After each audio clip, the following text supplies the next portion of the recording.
আমরা 31st night উদযাপন করি, বরং ইসলাম প্রত্যেকটা সময়কে গুরুত্ব দিয়েছে। বছরের শেষ সময়টা মানুষের জন্য যেমন অত্যন্ত গুরুত্বের, বছরের প্রথম দিনগুলো মানুষের জীবনের জন্য অত্যন্ত মূল্যবান। সকাল যেমন মানুষের জন্য খুবই গুরুত্বপূর্ণ, সন্ধ্যার সময়টাও মানুষের জন্য খুবই গুরুত্বপূর্ণ। আসসালামু আলাইকুম ওয়া রাহমাতুল্লাহি ওয়া বারাকাতুহু। প্রিয় দেশবাসী, নিশ্চয় আমরা জানি এবং আপনারাও জানেন যে বছরের শেষ সময় আমরা উপনীত হয়েছি। 2024 সাল আমাদের জীবন থেকে চলে যাচ্ছে, আরেকটি নতুন বছর আমাদের সামনে আসছে। ক্যালেন্ডারে এই পরিবর্তন মূলত আমাদের জীবনের বৃহত্তম একটা সময় চলে যাওয়ার বিষয়টাকে খেয়াল করিয়ে দিচ্ছে। ক্যালেন্ডার পরিবর্তন করছে, কিন্তু আমাদের মনের কাছে, মনের ধারে এই কথাটি এখনো আসছে না যে আসলে আমাদের জীবন থেকে সময়গুলো চলে যাচ্ছে। ইসলাম সময়কে খুব গুরুত্ব দিয়েছেন। মানুষের আসল পুঁজি অর্জন করার মূল চালিকা শক্তি হচ্ছে এই সময়। এই সময়ের ব্যাপারে আল্লাহ রাসূল সাল্লাল্লাহু আলাইহি ওয়াসাল্লাম হাদিসে বিভিন্ন সময় বিভিন্নভাবে এরকম আদেশ এবং নিষেধ করেছেন। সময়কে হেফাজত করার গুরুত্ব আরোপ করেছেন। এক হাদিসে আল্লাহ রাসূল সাল্লাল্লাহু আলাইহি ওয়াসাল্লাম ইরশাদ করেছেন যে তোমাদের জন্য কয়েকটি জিনিস গনিমত, তার মধ্যে অন্যতম হচ্ছে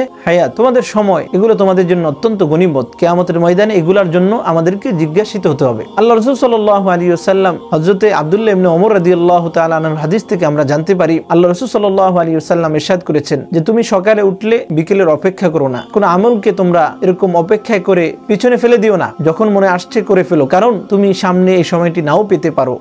ইযা আসবাহতা ফালা তুহাদ্দিস নাফসাকা বিল মাসা, সকালে তুমি উঠলে সন্ধ্যের জন্য তুমি অপেক্ষা করো না। ওয়া ইযা আমসাইতা ফালা তুহাদ্দিস নাফসাকা বিস সাবাহ, যখন তুমি বিকেলে উপনীত হও তখন তুমি সকালের জন্য অপেক্ষা করো না, কারণ ফাইন্নাকা লা তাদরি ইয়া আব্দুল্লাহ মাসমুকা গাদা, হে আল্লাহর বান্দা, হে আমার উম্মত, তুমি জানো না যে আগামীকাল তোমার নাম কি হবে। অর্থাৎ তুমি কি মৃত্যুবরণ করবে, তাহলে তোমাকে লাশ বলা হবে, নাকি তুমি মৃত্যুবরণ না করে জীবিত থাকবে, তাহলে তুমি তো জীবিত থাকলে। তো এই দুইটা বিষয় তো তুমি জানো না, তাহলে তুমি সময়ের অপেক্ষা করো না, আমলকে তুমি ত্বরান্বিত করে ফেলো। এই জন্য কোরআনুল কারীমে বিভিন্ন জায়গায় আল্লাহ রাব্বুল আলামিন বিভিন্নভাবে আমাদেরকে বুঝাতে চেষ্টা করেছেন যে মুমিনরা সব সময় তারা তাদের আমলগুলোকে অগ্রের জন্য তথা কিয়ামতের ময়দানের জন্য আগে আগে পাঠিয়ে দিবে, তারা আমলকে পেছাবে না। আসলে সময়কে যারা গুরুত্ব দেয়, হেফাজত করে, তারা সবচেয়ে বড় দামি। তিরমিজির 2459 নম্বর হাদিসে নবী আকরাম সাল্লাল্লাহু আলাইহি ওয়াসাল্লাম ইরশাদ করেছেন, আল কাইয়িসু মান দানা নাফসাহু ওয়া আমিলা লিমা বা'দাল মাউত, যে সবচেয়ে জ্ঞানী ওই ব্যক্তি যে নিজেকে কন্ট্রোল করেছে, নিজের কাছে নিজেকে সে বিক্রি করে দেয় না, ওয়া আমিলা লিমা বা'দাল মাউত, এবং সে আখিরাতের জন্য সে আমল করে গেছে।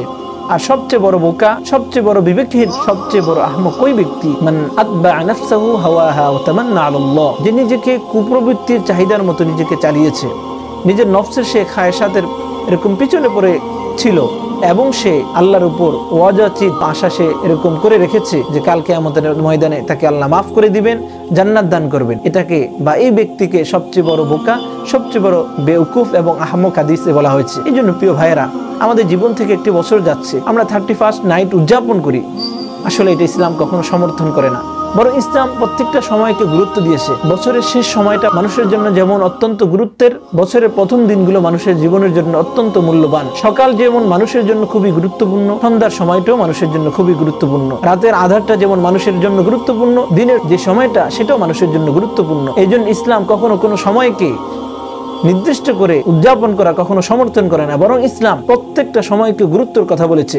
প্রতিটি সন্ধ্যা, প্রতিটি সকাল আমাদের উদযাপনের, আমাদের চিন্তার যে একটি সকাল একটি বিকেল আমাদের থেকে চলে গেছে, আর সে জায়গায় যদি একটি বছর চলে যায়, সেটা তো আরো ভাবনার এবং আরো সেই বিষয়ে আমাদের সচেতন হওয়ার।